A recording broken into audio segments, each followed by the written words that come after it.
So, as I always do, I was just scrolling through the YouTube and saw loads of these "I created a game in X amount of hours" videos.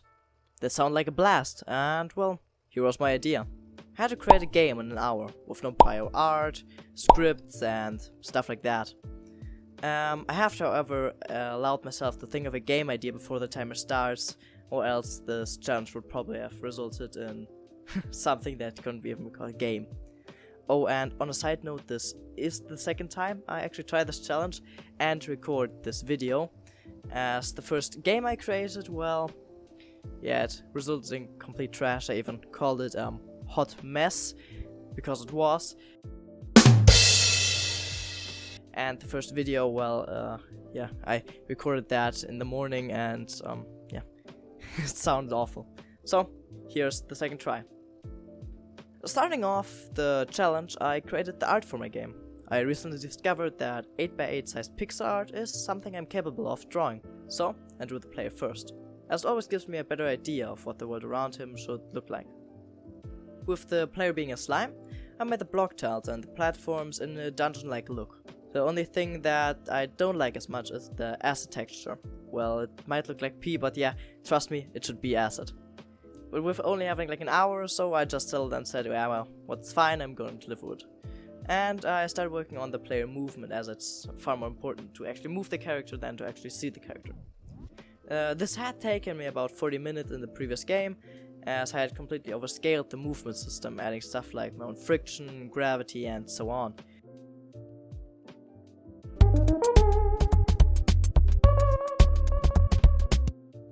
This time I wouldn't do that mistake again.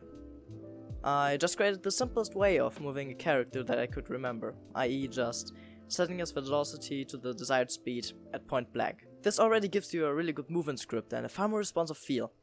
I then just added a basic jump, some sprite flipping and played around with the values and bam, and a basic character controller. I managed to get all of this done quite quickly, which meant I could now focus on stuff like the environment. For the environment, I just created a foreground tile map with a collider and a background with the same sprites, just a tad bit darker. This is a really easy trick that creates this cool 3D perspective thing which looks relatively good. And it does save quite a lot of time. With quite a bit of time left, I felt comfortable in my time and started creating the most dreaded part of the game, my platform spawning script.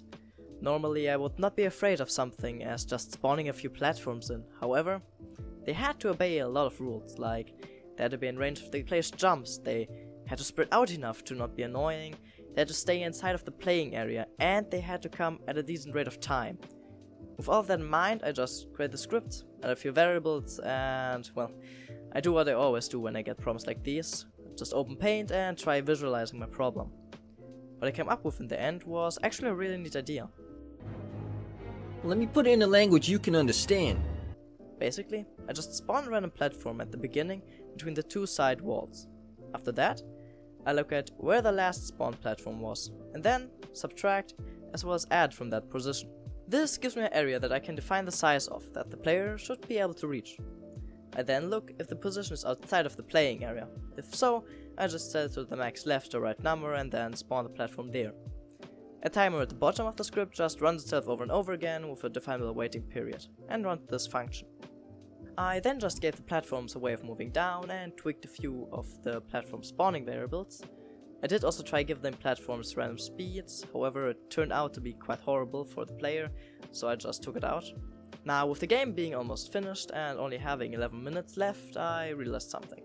Well, there was no way for the player to die, which is, yeah, it's something if the player can die in a game that's kind of based on the player trying not to die.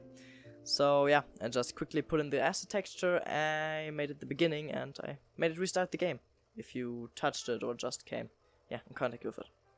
I also tried animating it, because yeah, of course, 11 minutes, I can do that.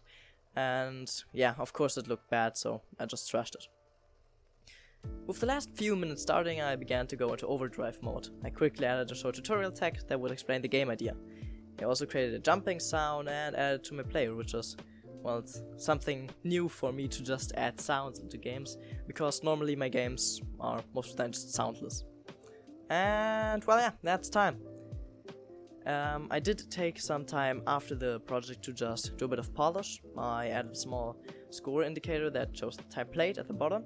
I also added a pixel font and some basic animation to the slime, like a basic squash and stretch, and a saved high score system. All in all, the game turned out like this.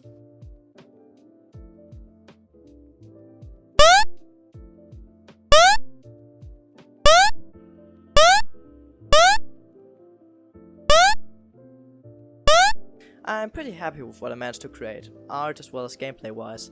I also asked a few of my friends and they said they enjoyed the game, so that's also a plus. The challenge was definitely fun and I will probably do more of it in the future. Now, to not make this video get any longer, I will just end it here. Oh, and if you want to play it yourself, the itch.io link is in the description. The current high score is 120 by the way, and set by a friend of mine. See y'all and have a good day. Oh, and before anyone actually tells me, yeah, I also noticed the timer going up. Sadly, I noticed it when I was 3/4 through this video, and as that already take me like 3 hours to get to that point, I just did the good old ignore, and yeah, here we are. I hope you liked the video, and yeah, have a good day. Bye.